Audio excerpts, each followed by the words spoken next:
تعالى في كلامه المجيد والفرقان الحميد. يا أيها الذين آمنوا قوا أنفسكم وأهليكم نارا. صدق الله العظيم.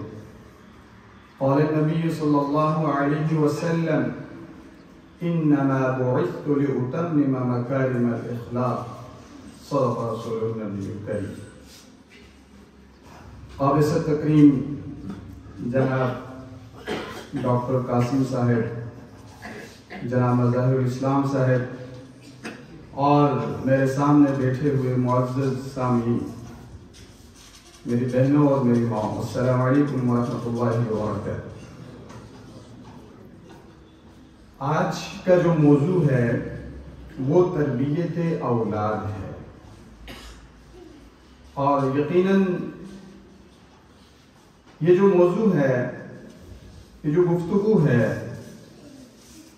یہ ہر اس بندے کا خواب ہوا کرتا ہے جس کو اللہ تعالیٰ نے اولاد سے نوازا ہوا ہوتا ہے،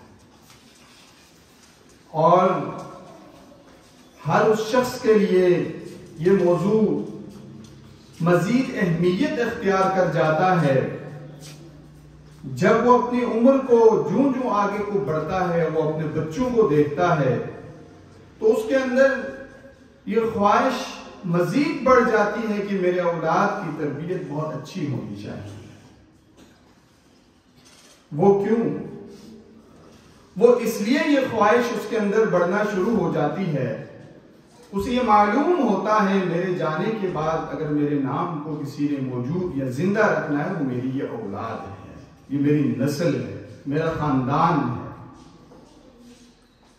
دیکھیے قرآن عظیم الشان کو اگر میں اور آپ مطالعہ کرنا شروع کر دیں، نبی اکرم صلی اللہ علیہ وآلہ وسلم کی سیرت کو اگر میں اور آپ دیکھنا شروع کر دیں، پڑھنا شروع کر دیں، تو آپ علیہ السلام کی زندگی کے اندر تربیت اولاد بہت اہمیت والا موضوع ہوا کرتا۔ اگر صحابہ اکرام کی زندگیوں کے اندر ہم دیکھیں، اگر انبیاء کی سیرت کو ہم پڑھیں، حضرت لقمان علیہ السلام نے اپنے بیٹے سے کیا بات کی تھی؟ یا بنی لا تشرک باللہ ان الشرک لظلم عظیم وَأْمُرْ أَهْلَكَ بِالصَّلَاةِ وَاصْطَبِرْ عَلَيْهَا لَا نَسْأَلُكَ رِزْقًا۔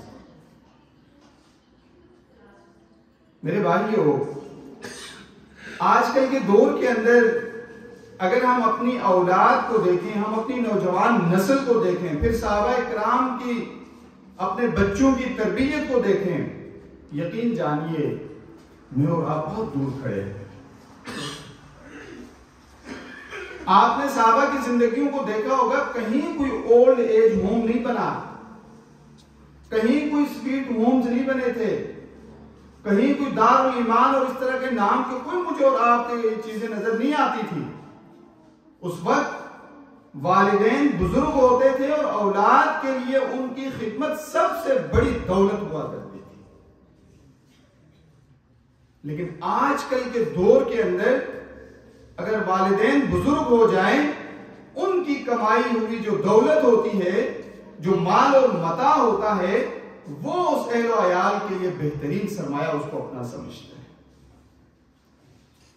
اچھا، اس کے اندر ان بچوں کی کوتاہی نہیں ہوتی، اس کے اندر اس نوجوان کی کوئی غلطی نہیں ہے، اس کے اندر میری اور آپ کی کوتاہی شامل ہوتی ہے۔ چونکہ نبی اکرم صلی اللہ علیہ وآلہ وسلم جب نوجوانوں کی تربیت کیا کرتے تھے، آپ علیہ السلام نے فرمایا مجھے تو اخلاق کی بہتری کے لیے بھیجا گیا ہے۔ آپ علیہ السلام سب سے پہلے عقیدے کے اوپر کام کرتے تھے، توحید، عقیدہ توحید اپنے بچوں کے، اپنی نوجوانوں کے سینوں کے اندر ڈالا کرتے۔ اس کے بعد اخلاق حسنہ، معاشرے کے اندر رہن سہن، یہ جو معاشرت ہے یہ سکھایا کرتے تھے اپنے نوجوانوں کو۔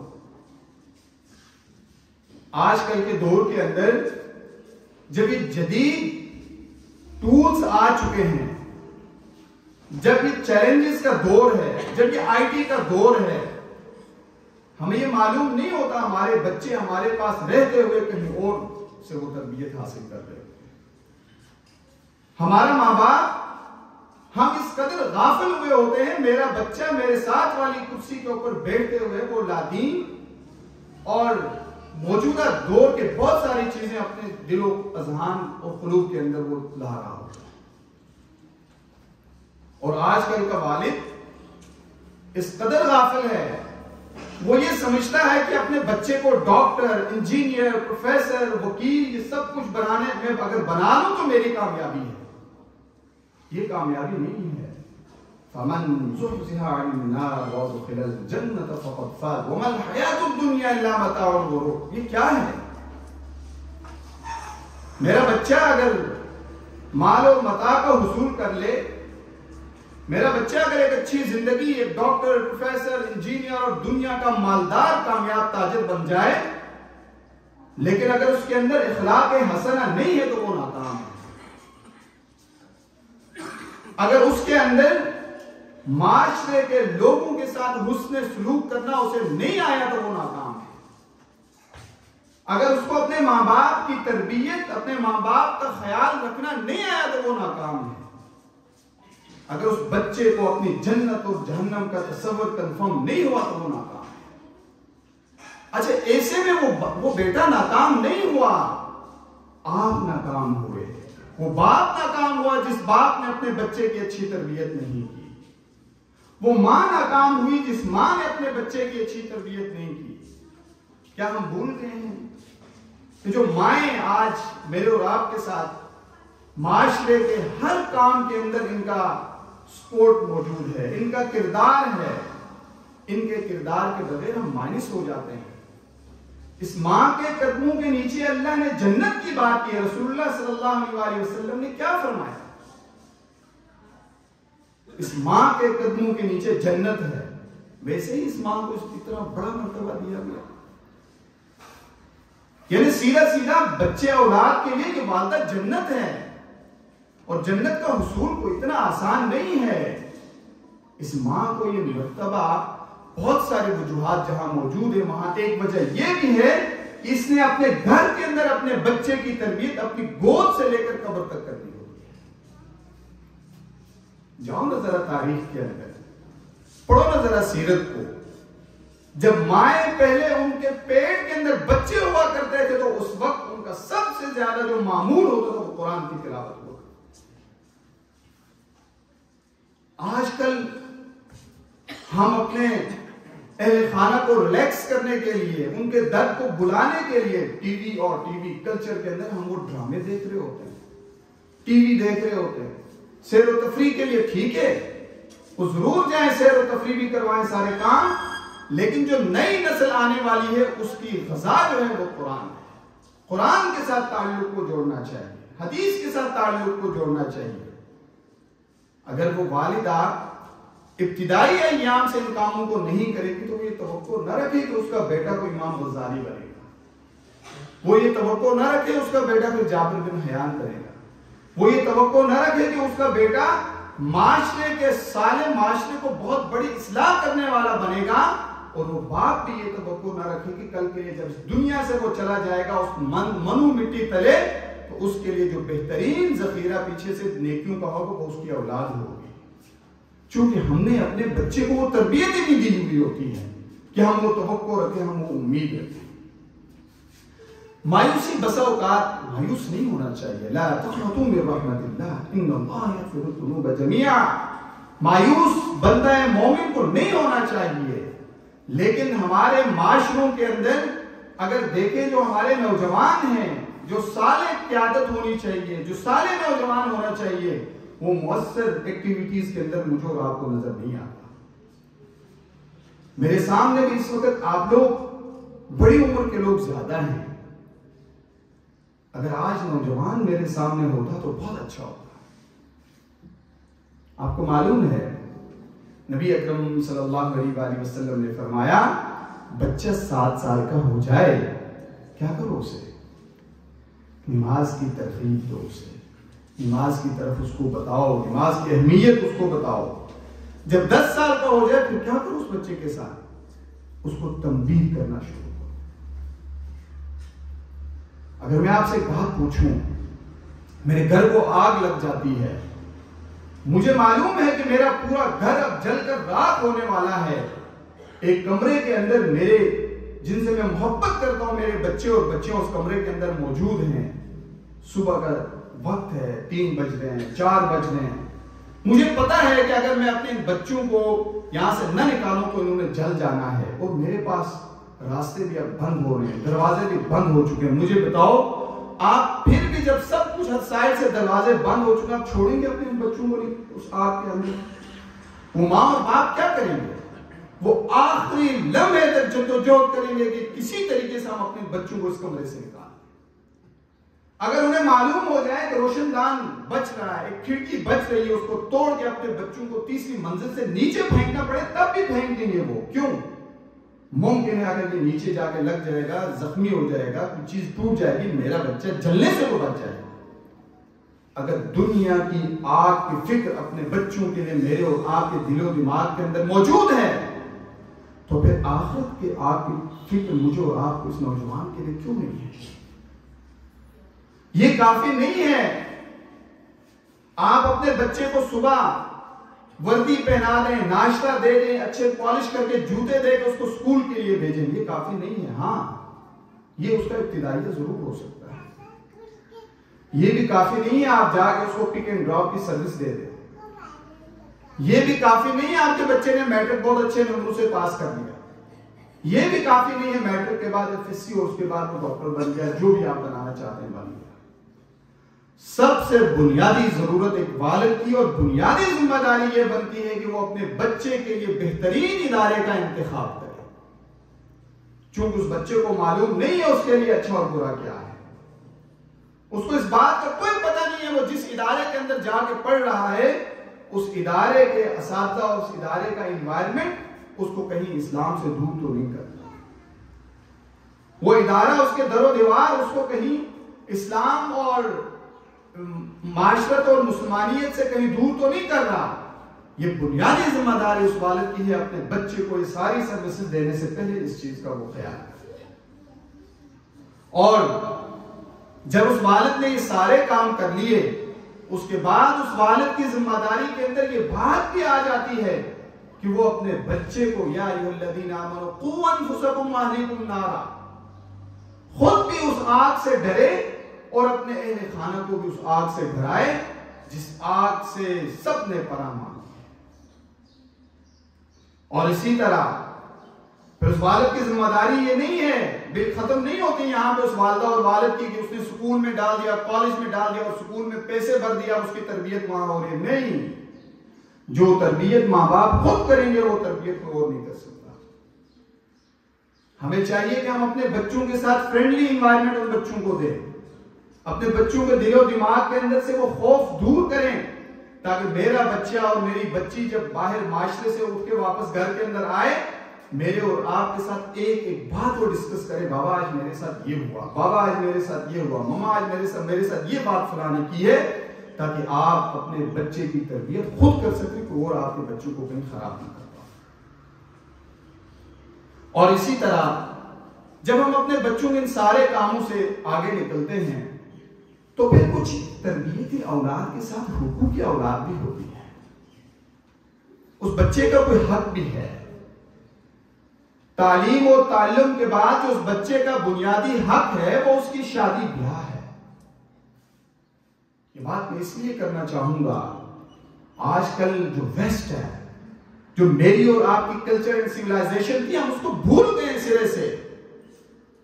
ہم نے آج کل اوروں کو اغیار کی چیزوں کو لینے کے بعد ہم نے کہا میرا بیٹا جب تک، میری بیٹی جب تک اپنے پاؤں کے اوپر کھڑی نہیں ہوگی تب تک اس کی شادی نہیں کرانی۔ یہ کہاں سے ہم نے فلسفہ لایا؟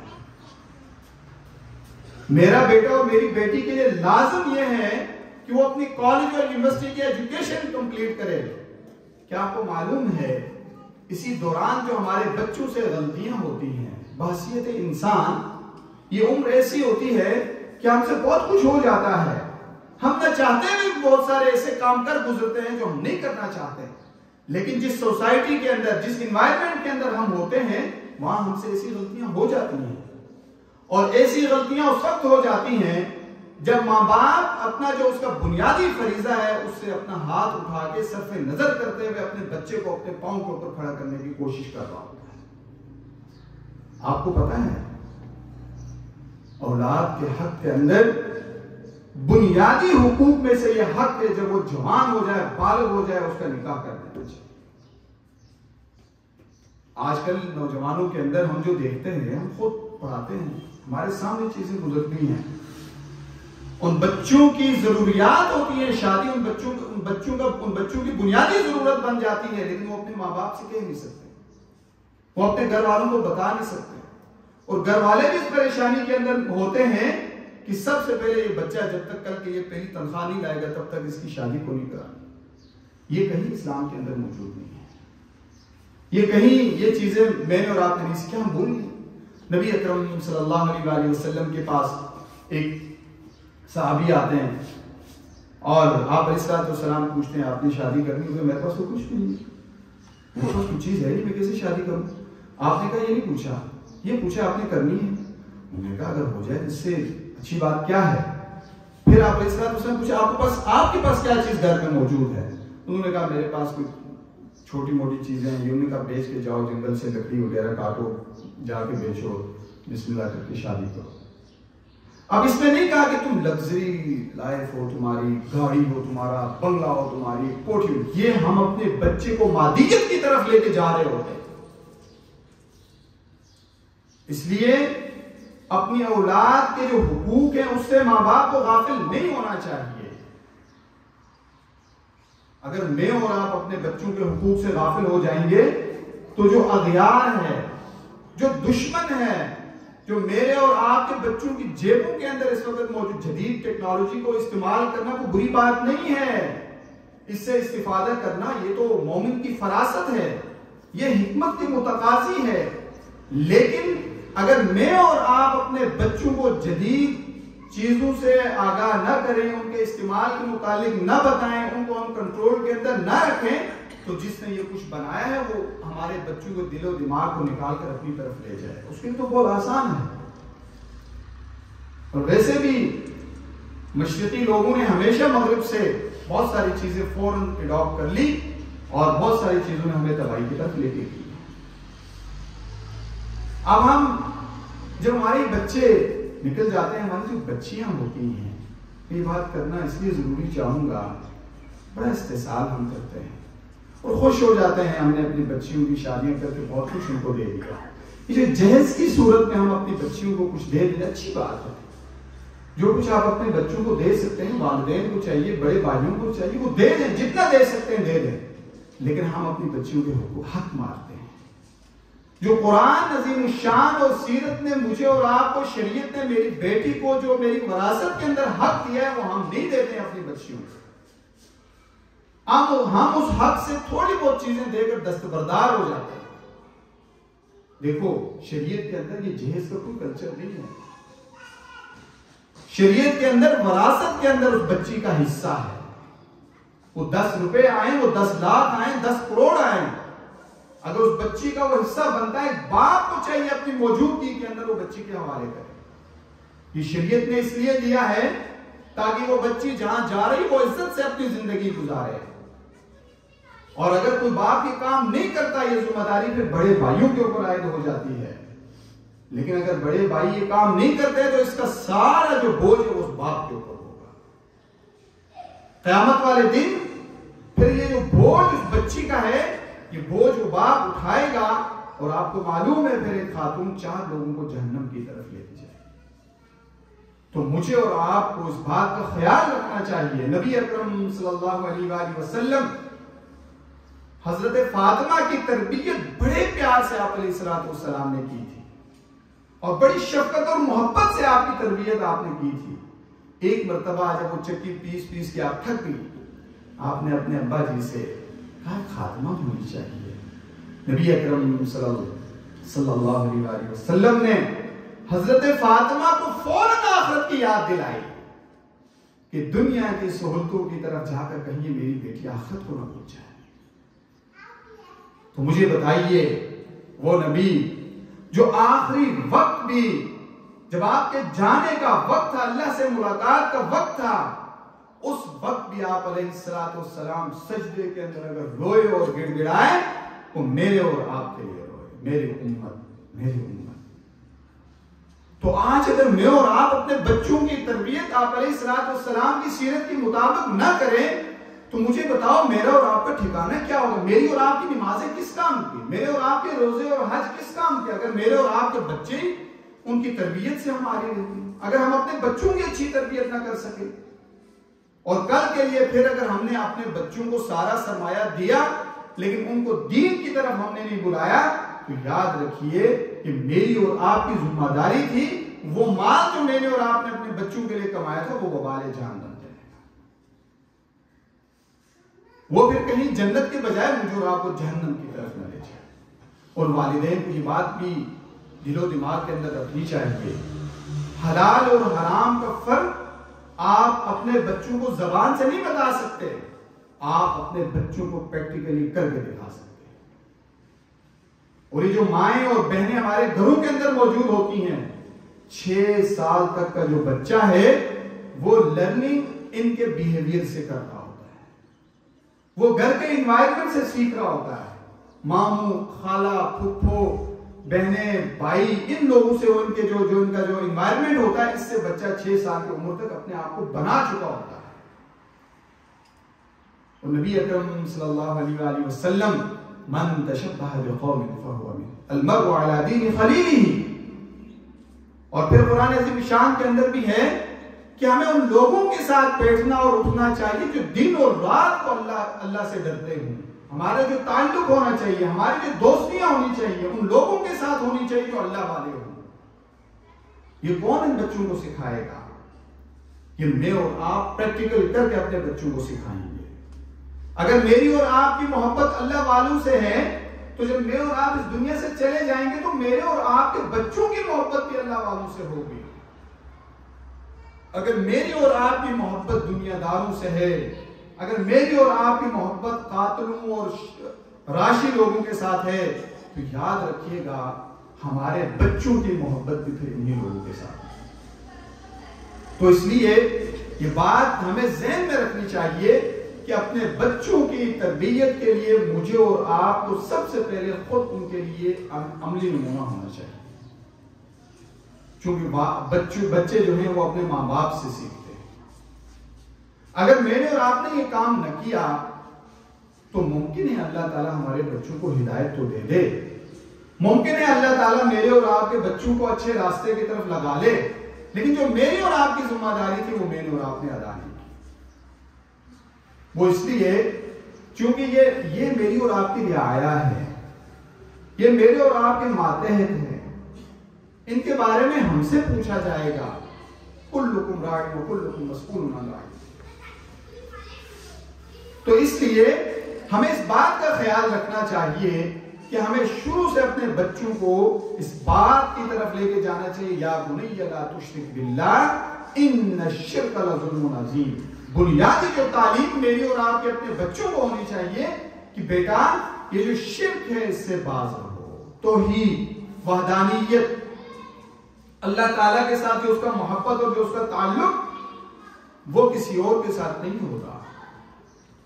آج کل کے دور کے اندر ہم نے دیکھا ہمارے نوجوان سوشل میڈیا کے اوپر لوگوں کو سن کے اور لوگوں کو پڑھنے کے بعد وہ بہت ساری چیزوں کا انکار کر رہے ہوتے ہیں.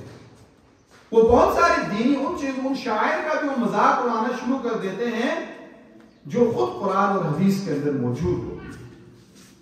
اس کی بنیادی وجہ کیا ہے؟ اس کی بنیادی وجہ یہ ہے کہ جب اس بچے کو اپنے اہل خانہ سے یہ تربیت نہیں میسر آئی تو اس نے کسی اور سے وہ تربیت حاصل کرنے کی کوشش کی. اور جب ہم اتھینٹک لوگوں سے خود تربیت حاصل نہ کریں اور پھر ہمارے بچے تو موجودہ دور کے اندر روز بروز کو نیا فتنہ آ جاتا ہے, روز بروز کو نئے چیلنجز آ جاتے ہیں, تو ان چیلنجز سے نبرد آزما ہونے کے لیے ہم نے اپنے بچوں کو, نوجوانوں کو اگر تیار نہ کیا ہو تو انہوں نے خود پھر اپنا راستہ بنانا ہے. انہوں نے خود پھر بہہ جانا ہے ان کاموں کے اندر.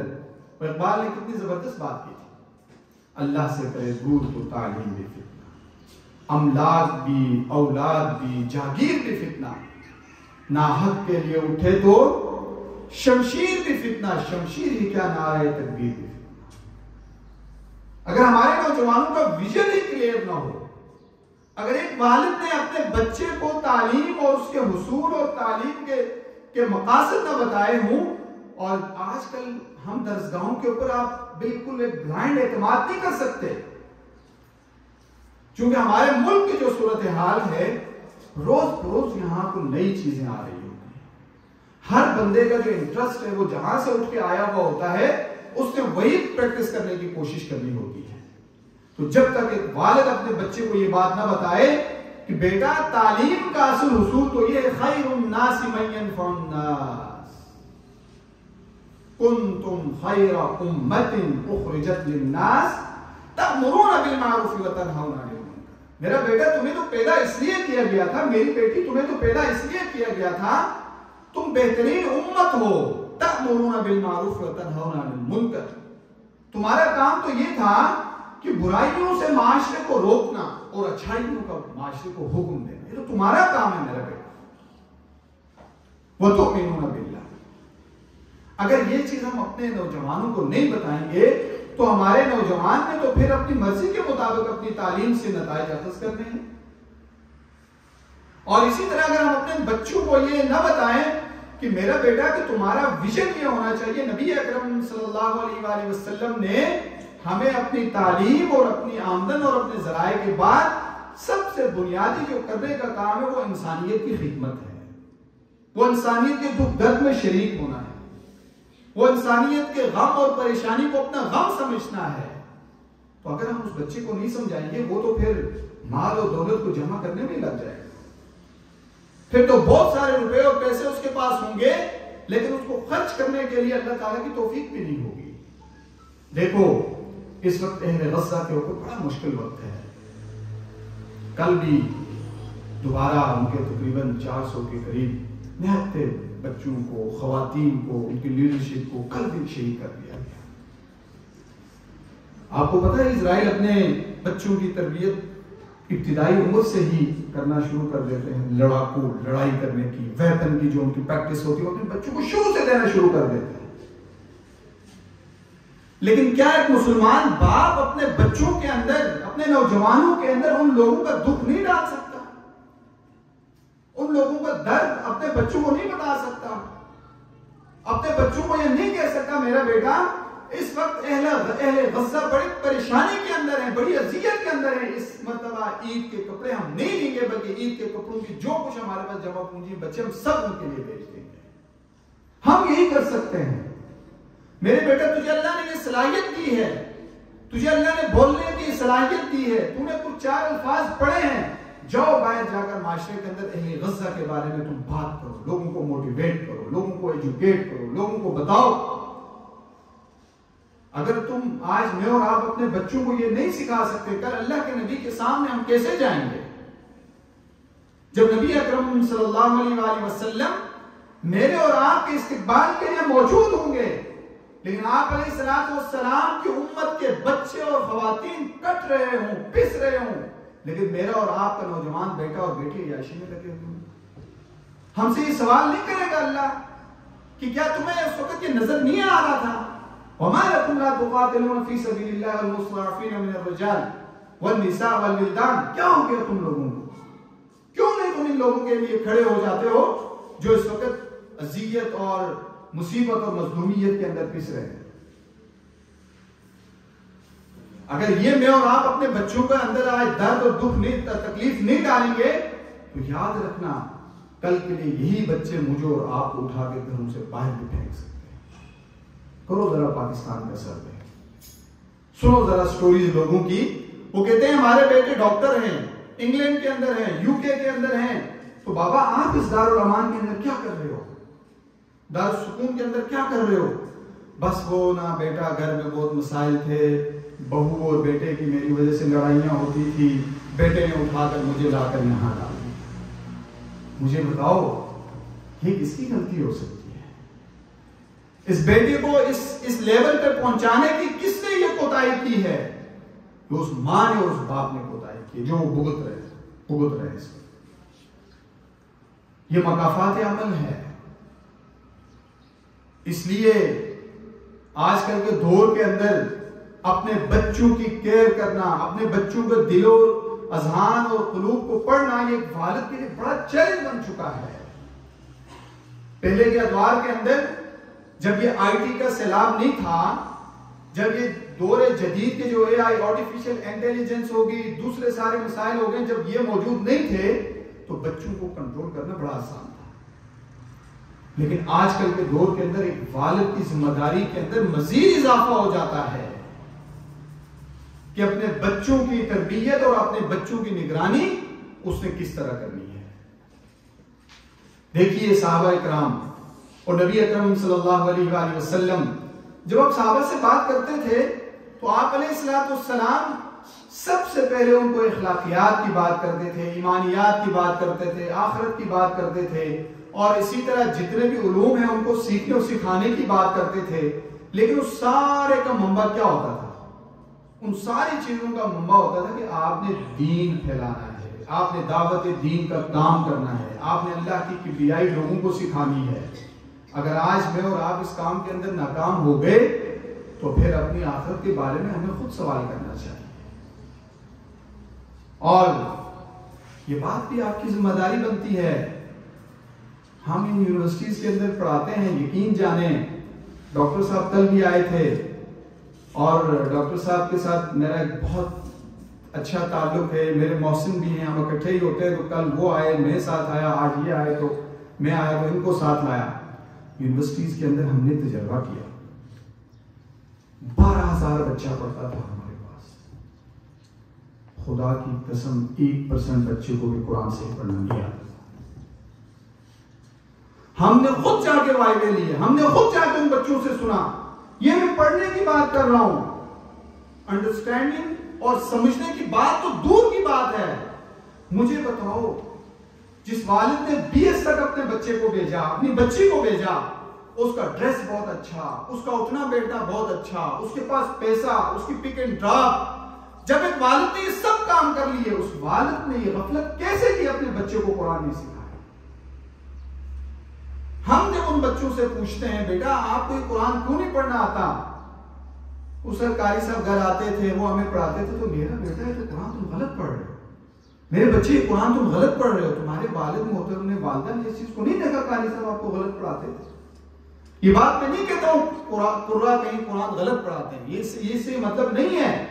اس سے مطلب یہ ہے کہ جب آپ ایک سرجن کے پاس اپنا ٹریٹمنٹ کرنے کے لیے جاتے ہیں، اپنے دل کا اگر ٹریٹمنٹ کرنے جاتے ہیں، سب سے ٹاپ سرجن کو آپ تلاش کرتے ہیں۔ لیکن اگر آپ اپنی روحانیت کا آپ نے علاج کرنا ہے تو آپ ہر کسی کو اٹھا کے کیوں اپنا بچہ پیش کر دیتے ہیں؟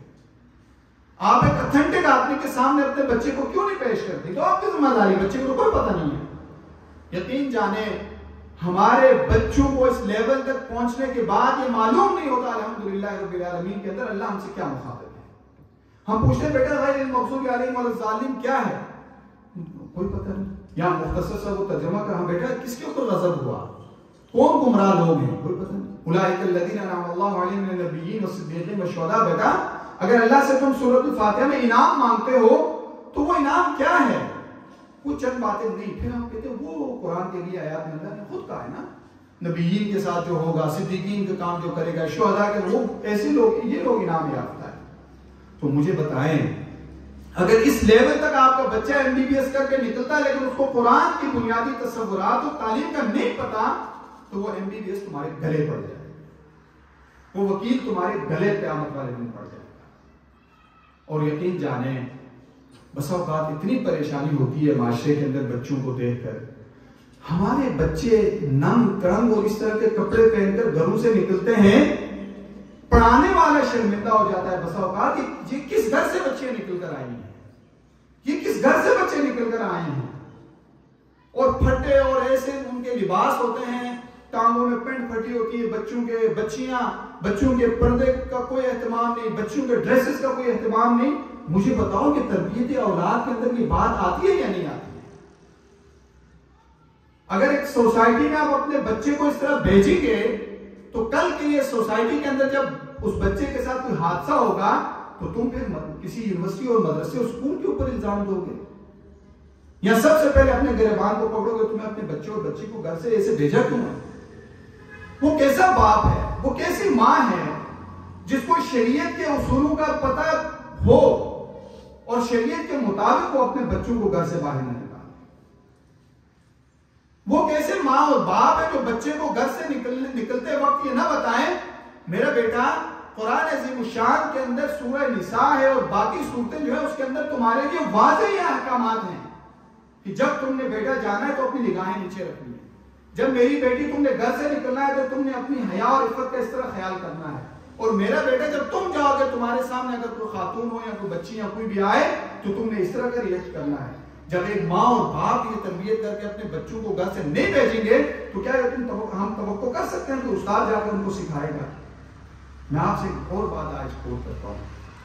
ایک مرتبہ ایک بچی آئی اور میڈیکل کے شعبے کی طالبہ تھی، اس کا لباس بہت عجیب قسم کا تھا، اور جو ہیڈ آف ڈپارٹمنٹ تھے ظاہر بات ہے 1100 بچہ ہے، اس نے دیکھا تو بڑی بچی ایک اس لباس کو بلایا، اتنا کہا کہ بیٹا یہ اچھا لباس مناسب نہیں ہے، اتنے بچے جہاں ہیں چلے پردہ نہیں کیا باقی چیزیں لیکن لباس تو کم سے کم ٹھیک ہونا چاہیے۔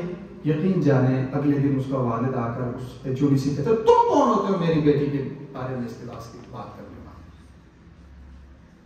جب میں گھر سے اس کو اس طرح بھیجتا ہوں مجھے کوئی مسئلہ نہیں ہے، تمہیں کس چیز کا مسئلہ ہے؟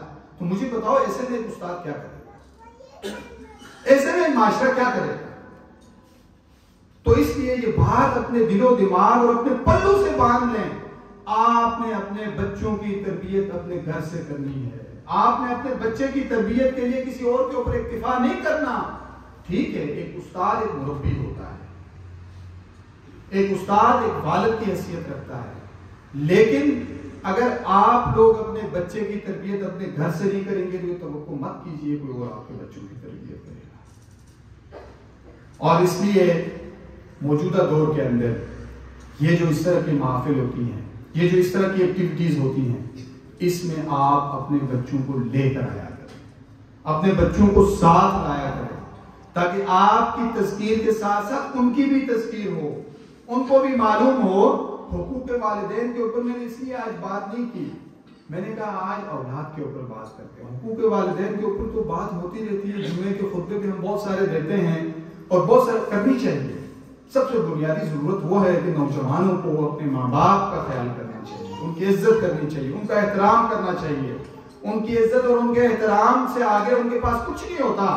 اگر وہ اپنے ماں باپ کی عزت اور احترام اور ان کے ضروریات کا خیال نہیں کریں گے تو ان کے بچے ان کی ضروریات کا خیال نہیں کریں گے۔ اور دوسری بات یہ ہے وہ گناہگار ہو جائیں گے، اور پھر ان بچوں کے لیے ایسا نہ ہو یہ ماں باپ جہاں جنت ہے وہاں ان کے لیے جہنم کا ذریعہ بن جائے۔ تو آج اس لیے اولاد کی کچھ پہلوؤں کے اوپر میں نے بات کی۔ آپ کو چاہیے بغیر کسی مسلکی تعصب کے، بغیر کسی اسکول آف تھاٹ کو دیکھتے ہوئے، جہاں آپ کے بچے کی اچھی تربیت ہوتی ہو اپنے بچوں کو وہاں ڈالو، اپنے بچوں کو دروس قرآن کے اندر لاؤ۔ جاؤ نا عرب کے اندر آج بھی صبح نماز کے بعد گلیوں کے اندر چھوٹے چھوٹے بچے آپ کو دوڑتے ہوئے ماؤں کے ساتھ نظر آئیں گے، ایسے ہی نا؟ وہ مائیں نکلتی ہیں، بچے نکلتے ہیں، اور لوگوں کو کوئی کہوہ کھلا رہا ہوتا ہے، مدینے میں کوئی کھجوریں کھلا رہا ہوتا ہے، وہ بچے منتیں کر رہے ہوتے ہیں۔ کیوں؟ ان بچے کو تو نہیں کانسیپٹ ہوتا یہ کھجور میں زبردستی اس کو کیوں کھلا رہا ہوں۔ اس کو اس کے ماں باپ بتاتے ہیں یہ کھلاؤ گے نبی اکرم صلی اللہ علیہ وآلہ وسلم کی یہ مہمان ہیں، ان کی خدمت کرو گے تو جنت پاؤ گے۔ رمضان المبارک کے اندر وہ بچے جا کے پاؤں پکڑتے ہیں لوگوں کے، ادھر بیٹھو ہمارے ساتھ افطار کرو۔ کیوں؟ ان کے ماں باپ نے ان کو سکھایا ہوا ہوتا ہے اگر تم افطاری کرواؤ گے ان کو تو ان کے برابر کے روزے کا تمہارا ثواب ہے۔ تو آج کل ہم کیوں نہیں اپنے بچوں کو یہ سکھاتے ہیں؟ اس معاشرے کو آپ لوگ بدل سکتے ہیں، اس معاشرے کو آپ تبدیل کر سکتے ہیں۔ میری مائیں اور بہنیں بھی یہاں بیٹھی ہیں، آپ لوگ بھی یہاں موجود ہیں، یہ تہیہ کر لو کہ آج سے اگر کہیں میرے اور آپ کے بچوں کی تربیت کے اندر کوتاہی رہ گئی ہے اس کو دور کرنا شروع کرتے ہیں، آج سے تہیہ کر لیں۔ اور دروس قرآن کے اندر اپنے بچوں کو اپنے، آپ اگر خود نہیں آ سکتے ہیں کوئی مسئلہ نہیں، ان کو ضرور بھیجیں۔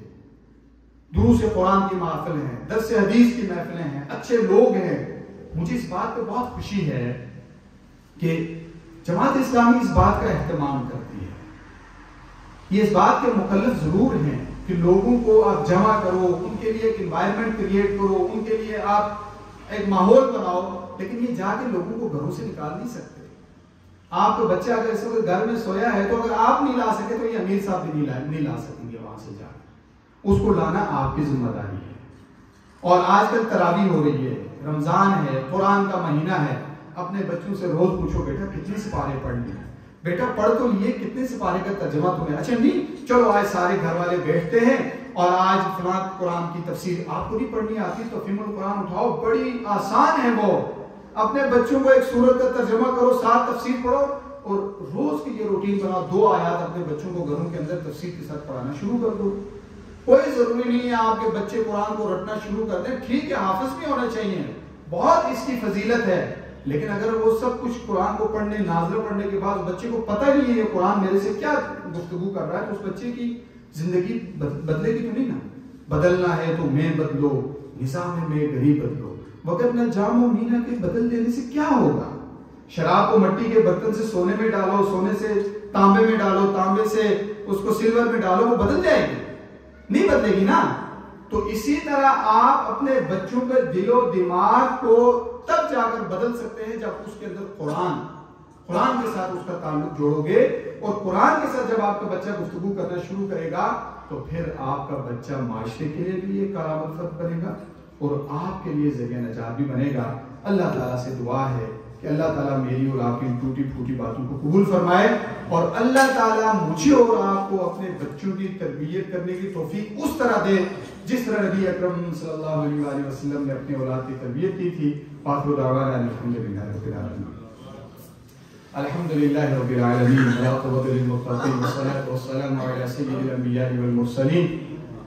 ربنا افرغ علينا صبرا وثبت اقدامنا وانصرنا على القوم الكافرين. ربنا افرغ علينا صبرا وثبت اقدامنا وانصرنا على القوم الكافرين. رب اغفر وارحم انت خير الراحمين. رب اغفر وارحم انت خير الراحمين. اللهم اهدنا الصراط المستقيم. اللهم اهدنا الصراط المستقيم. ربنا آتنا في الدنيا حسنة وفي الآخرة حسنة وقنا عذاب النار برحمتك يا أرحم الراحمين.